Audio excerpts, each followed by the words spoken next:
और देखिए, भारत अंतरिक्ष के क्षेत्र में नया इतिहास लिख रहा है। इसरो एक साथ 7 सैटेलाइट्स को लॉन्च करने जा रहा है। इसमें एक स्वदेशी और सिंगापुर की 6 सैटेलाइट शामिल है। सिंगापुर के DSSAR सैटेलाइट समेत 7 सैटेलाइट्स हैं, जिसे PSLV C56 रॉकेट के जरिए अंतरिक्ष में भेजा जा रहा है। आपको बता दें, PSLV C56 यूरोस्पेस इंडिया लिमिटेड का मिशन है, जो इसरो की कॉमर्शियल ब्रांच है। यह मिशन 2023 में इसरो का तीसरा कॉमर्शियल मिशन है। इसरो ने इससे पहले मार्च में LVM-3 रॉकेट से ब्रिटेन का OneWeb से जुड़े 36 उपग्रह को एक साथ लॉन्च किया। इसके बाद अप्रैल में PSLV रॉकेट से सिंगापुर के 2 उपग्रह को लॉन्च कर दिया गया था। DSR को सिंगापुर की defence science and technology agency और सिंगापुर के ही ST इंजीनियरिंग के बीच साझेदारी के तहत विकसित किया गया है। 9, 8, 7, 6, 5, 4, 3, 2, 1, 0 plus 5 seconds. Lift off, normal. T1 tracking. And we have a lift off. The PSLV C56 first stage burning bright and the thrust is reported to be normal. जी हाँ, अभी अभी आपने देखा PSLV C56 प्रमोशन यान का सफलतापूर्ण उत्थापन प्रथम promotion मंच से, और प्रथम चरण का निष्पादन पूरी तरह सामान्य है। यह करीबन 110 सेकेंड तक चलेगा।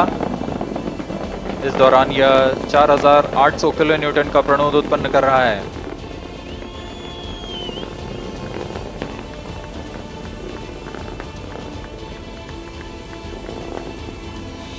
Normal thrust of PS1 stage 4800 kilonewtons. The stage is 20 meters long and 2.8 meters in diameter.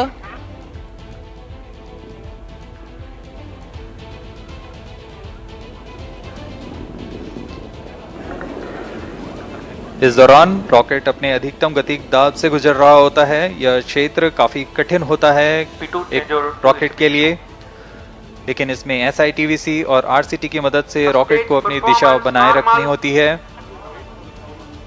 और वर्तमान में सभी तंत्र सामान्य रूप से काम कर रहे हैं और प्रथम चरण का प्रणोद जारी है।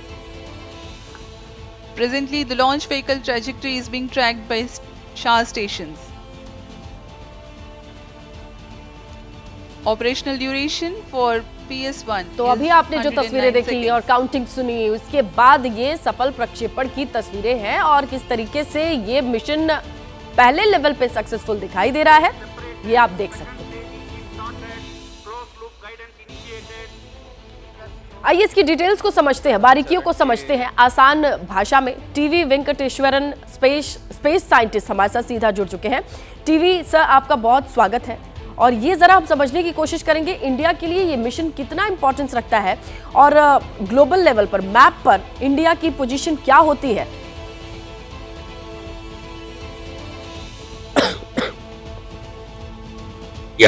एक चीज है दैट ये पूरा की पूरा इसमें लेके जा रहा है, वो 7 उपग्रह है। पूरा की पूरा सिंगापुर का है। सिंगापुर का गवर्नमेंट का 6 है, गवर्नमेंट एंड एजुकेशन इंस्टीट्यूट का 6 है, एक प्राइवेट कंपनी का 1 है। तो ये स्थापित करता है दैट इसरो उनका क्षमता को कैपिटलाइज कर सकता है। दैट इज बाकी देश का सैटेलाइट को लॉन्च करके उससे हम फाइनेंस कमा सकता है। ये इसमें हमको क्लियर आ रहा है। ये काफी अहम भी हो जाता है, क्योंकि अगर आपकी टेक्नोलॉजी विकसित हो चुकी है और इस टेक्नोलॉजी का फायदा देश को कैसे मिल रहा है, इस तरीके से ये पूरा मिशन सक्सेसफुल है। ऐसे प्रोजेक्ट्स को इंडिया किस तरीके से, और अगर पूरी दुनिया में ये तस्वीरें जाती है, किस तरीके से देखी जाती है और इसका फ्यूचर क्या होता है?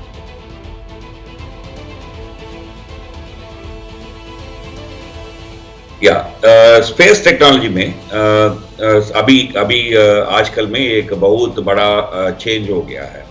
पहला लोग सोचता है दैट बहुत भारी लगभग 10 टन 15 टन 20 टन का उपग्रह बनना है, देन उसको स्पेस में भेजना है। एंड स्पेस में हम भेजना है लगभग 40,000 किलोमीटर। बट अभी पूरा का पूरा डिसीजन चेंज हो गया। बिकॉज इलेक्ट्रॉनिक्स इतना तेजी से बढ़ रहा है दैट आप उस तरह से एक बहुत बड़ा सैटेलाइट करके स्पेस में लॉन्च कर दिया तो वो 30 साल 40 साल चलेगा, बट वो 30 साल 40 साल में उसका इलेक्ट्रॉनिक्स पुराना हो जाएगा। इसलिए अभी आजकल लोग ये कर रहा है दैट लगभग 500 किलोमीटर के ऊपर लेके जाना, 40,000 नहीं है, और छोटा लेके जाना, सो दैट आप बार बार उसको रिप्लेस कर सकता है। लाइक आपका मोबाइल फोन को चेंज करता है ना 3 साल 5 साल का एक बार, बिकॉज नया हो गया, तो उस तरह से चेंजिंग हो रहा है। तो उसका मतलब है आपको बहुत बड़ा रॉकेट नहीं चाहिए, आपको छोटा रॉकेट चाहिए। वो छोटा रॉकेट इंडिया के पास है, एंड इतना वो प्रिसाइज है दैट अभी तक कोई भी फेल्यूर नहीं हुआ। तो इसका मतलब आप भरोसा करके PSLV के ऊपर आपका सैटेलाइट रख के भेज सकता है, दैट आपका काम सक्सेस होगा। इसलिए काफी देश, बहुत कंट्रीज इंडिया के पास आ रहा है, PSLV को यूज कर रहा है, and particularly south Asian countries आजकल ये सोच रहा है दैट हम उनको भी सैटेलाइट चाहिए स्पेस में। सो PSLV उसका एक बहुत इजी वे है, सो दैट चीपर है एंड ऑल्सो सेफ है, सक्सेसफुल भी है। तो इसलिए बहुत साउथ एशियन कंट्रीज आजकल इंडिया के साथ कोलैबोरेट करके इंडिया का PSLV को यूज करके लॉन्च कर रहा है। TV sir, what are the competition अगर इस मार्केट में, जैसे साउथ एशिया का आप नाम ले रहे हैं, इंडिया के अलावा मार्केट में और कौन से ऐसे कंपटीशन है जिससे आगे निकलने के लिए इंडिया को और अपने टेक्नोलॉजी पे काम करने की जरूरत रहेगी, अपनी टीम पर काम करने की जरूरत रहेगी?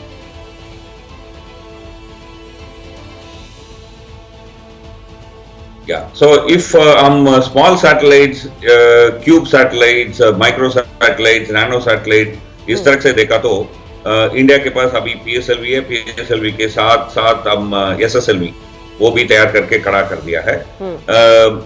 रशिया एंड अमेरिका ने क्या कर रहा है, उनका पहला मिसाइल्स था ना, that is with nuclear weapon missiles था, वो मिसाइल्स को आजकल यूज नहीं है because of I mean this after the Cold War वो उसको डिसमेंटल कर रहा है। तो वो मिसाइल्स को यूज करने के लिए सोच रहा है। इसके अलावा प्राइवेट कंपनीज अभी आ गया है, SpaceX वगैरह, बट अभी भी इंटरनेशनल मार्केट में आप देखा तो कंपटीशन में इंडिया का नाम आगे है, basically because PSLV has been very successful. एक दो बार और SSLV का सक्सेस हम डेमोन्स्ट्रेट कर दिया तो देन वो भी एक हमारा इस तरह से लो अर्थ ऑर्बिट में छोटा उपग्रह लेके जाने के लिए बहुत ये हो जाएगा। तो आजकल मार्केट में इस तरह से कंपटीशन नहीं है इनको छोड़ के उनके जाना, बिकॉज उतना भेजने के लिए है, बट आपका रॉकेट के ऊपर भरोसा कर दिया तो देन ओनली आएगा ना, नहीं तो उनको नष्ट हो जाएगा ना, बिकॉज इन केस फेल्यूर हो गया तो मार्केट में नाम है इसरो के लिए, दैट इज स्पेस मार्केट में एक स्पेसिफिक प्लेस है इसरो के लिए, लो अर्थ ऑर्बिट जाने के लिए, तो वो इसरो कैपिटलाइज कर रहा है फुल्ली। ओके सर, ये कोई छोटा प्रोजेक्ट तो होता नहीं है, it's quite big deal for any country कि वो इतना इन्वेस्ट करे और भरोसा करे, और आपने बताया कि सक्सेस रेट इज क्वाइट 100%, कभी फेल नहीं हुआ है। ऐसे में इंडिया और किन किन चीज़ों पे काम कर रहा है और कितना बेनिफिट होता है फाइनेंशियली अगर देखा जाए, अगर आने वाले वक्त में नाम भी होता है, ये दोनों चीज़ें एक साथ आती है पैकेज में?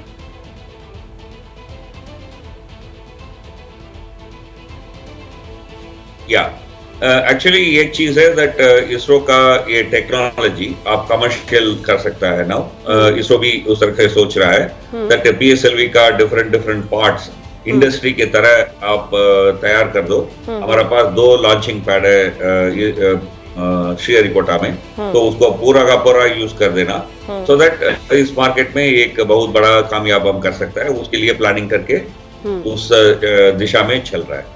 इधर एक और बात में इधर बोलना बहुत जरूरी है दैट कोविड का समय आप देखा होगा दैट क्यूबा इतना बहुत छोटा देश है, बट वो मेडिकल पर्सनल को बेच के दूसरा देश को सेंड करके, मेडिसिन को सेंड करके एक नाम कमाया ना। सो इसका मतलब है साइंस डिप्लोमेसी करके बोलता है। सो उसी तरह आपका PSLV को यूज करके छोटा छोटा देश, सिंगापुर के तरह, थाईलैंड के तरह, इस तरह से छोटा देश का आप लेके जाने के समय एक इंटरनेशनल अरीना में आपका देश का एक रिलेशनशिप भी बिल्ड होता है। तो इसको small pond and big fish वाला रेशियो होता है। छोटे तालाब में बड़ी मछली बनने की ये एक तस्वीर भी बनती है और आने वाले वक्त की उम्मीद भी। टीवी सर शुक्रिया जानकारी के लिए। ब्रेक के बाद आपका स्वागत है। और देखिए जिस तरीके से तस्वीरें सामने आई है यूक्रेन युद्ध से जुड़ी हुई। यूक्रेन को अमेरिका समेत तमाम नाटो देशों से हथियार मिल रहे हैं। नाटो देश की बात करें तो खुल करके यूक्रेन को मदद कर रहे हैं, लेकिन रूस के साथ साथ गिने चुने देश ही खड़े दिखाई देते हैं। कुछ देशों को उसे हथियार देने की बात जरूर सामने आती है, लेकिन खुलकर उसे एक्सेप्ट नहीं किया जाता, इससे बचते हैं। इन्हीं में से एक देश है उत्तर कोरिया, जिसके राष्ट्राध्यक्ष किम जोंग उन है। पिछले कुछ महीनों की आप बात करें तो किम जोंग उन और व्लादिमीर पुतिन की नजदीकियां काफी बढ़ी हैं और अमेरिका ने कई बार आरोप भी लगाया कि किम जोंग उन ने हथियारों की बड़ी खेप रशिया को दी है। इन्हीं आरोपों के बीच जब इस बार कोरिया वॉर की याद में प्योंगयांग में विक्ट्री परेड हुई तो उसमें अमेरिका के दोनों दुश्मन देशों के नुमाइंदे किम जोंग उन के साथ खड़े नजर आते हैं और विनाशक हथियारों की प्रदर्शनी भी हो रही है।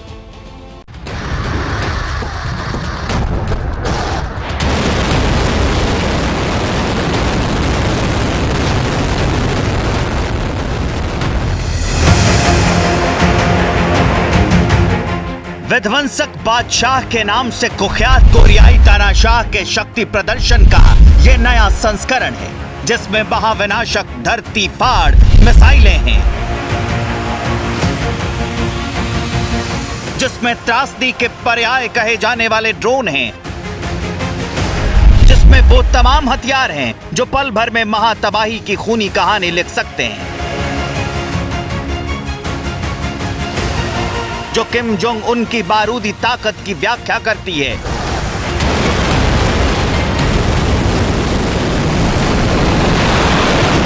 जो उत्तर कोरिया के एटमी पावर होने की विवेचना करती है। देख लीजिए, जब हजारों सैनिकों के बीच परेड ग्राउंड में परमाणु क्षमता से लैस मिसाइलों को ट्रक पर दौड़ाया जा रहा था, तब अपने सनक के लिए बदनाम बारूदी सुल्तान कैसे अभिमानित था। मौका था कोरिया युद्ध की याद में आयोजित होने वाले विक्ट्री डे परेड का। किम जोंग उन खुद परेड ग्राउंड में पहुंचा था। कोरिया का बादशाह पूरे लाव लश्कर के साथ पहुंचा था। एक तरफ उसके सैनिक मार्च कर रहे थे, तो दूसरी तरफ ट्रकों पर लादी मिसाइलों से दुनिया को साक्षात्कार करवाया जा रहा था। कोरिया की परमाणु क्षमता से लैस अंतर महाद्वीपीय मिसाइल हवानसोंग 17 और हवानसोंग 18 को दिखाया गया। और कौन कौन से हथियार दिखाए किम ने, ये आपको बताएंगे, मगर उससे पहले जान लीजिए कि हवानसोंग 17 मतलब क्या है।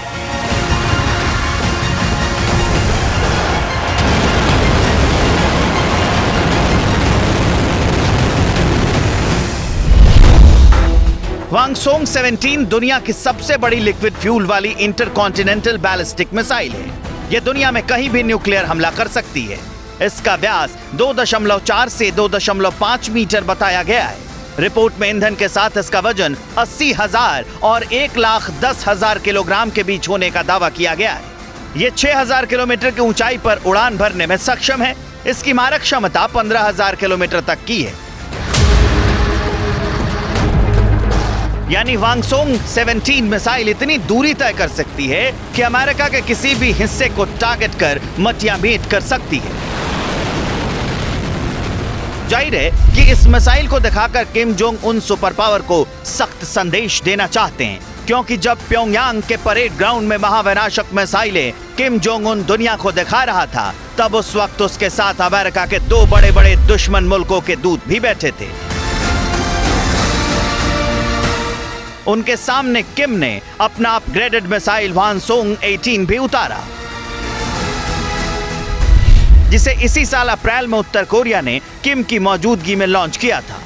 बताया जा रहा है कि हवानसोंग 18 17 का अपग्रेडेड वर्जन है। इसका वजन 80,000 से 2 लाख किलो है, जबकि उसकी लंबाई 79 से 85 फीट के आसपास है। हवानसोंग 18 के बारे में ज्यादा जानकारी नहीं है, लेकिन रिपोर्ट के मुताबिक इसकी मारक क्षमता 15 से 20 हजार किलोमीटर तक की है।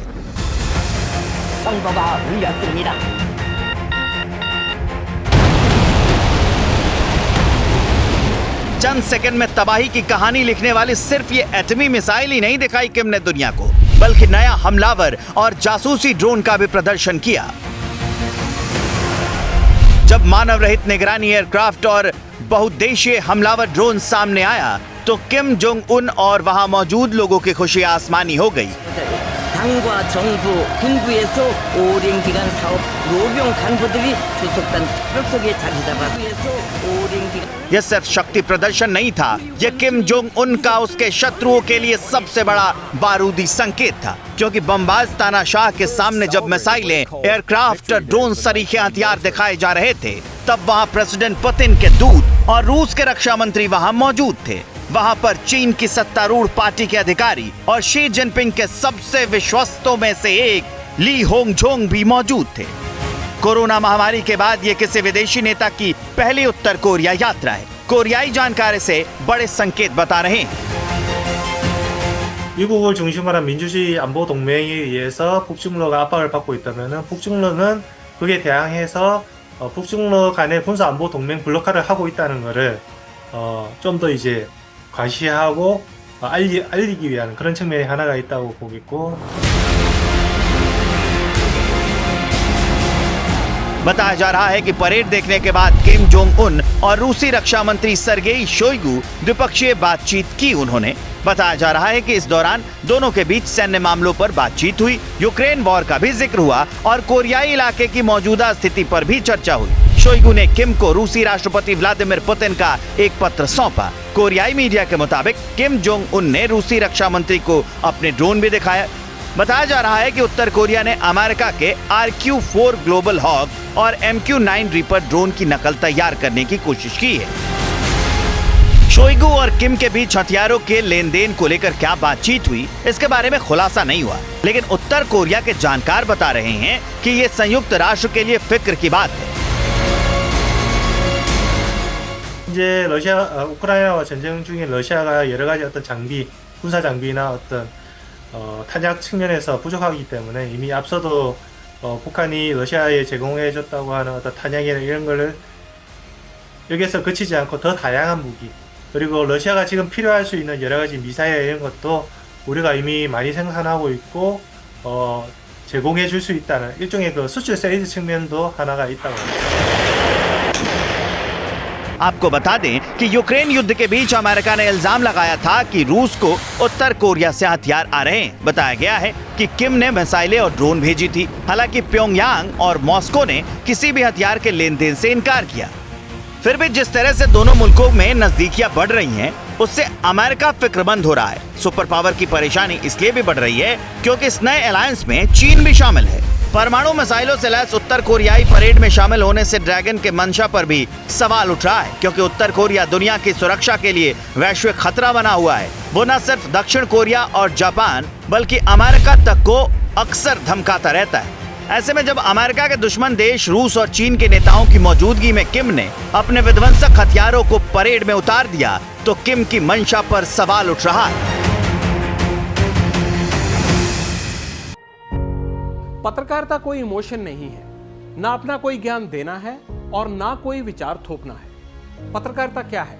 पत्रकारिता का मतलब है सही जानकारी इकट्ठा करना और तथ्य बताना। पत्रकारिता आज जितने महत्वपूर्ण दौर में है, शायद पहले नहीं थी। इस दौर से निकलने के लिए सिर्फ सच दिखाने की जरूरत है, वो सच जो आपके हित को आगे रखे। इसलिए अब रात 9 बजे प्राइम टाइम नहीं होगा, ये आपका टाइम है।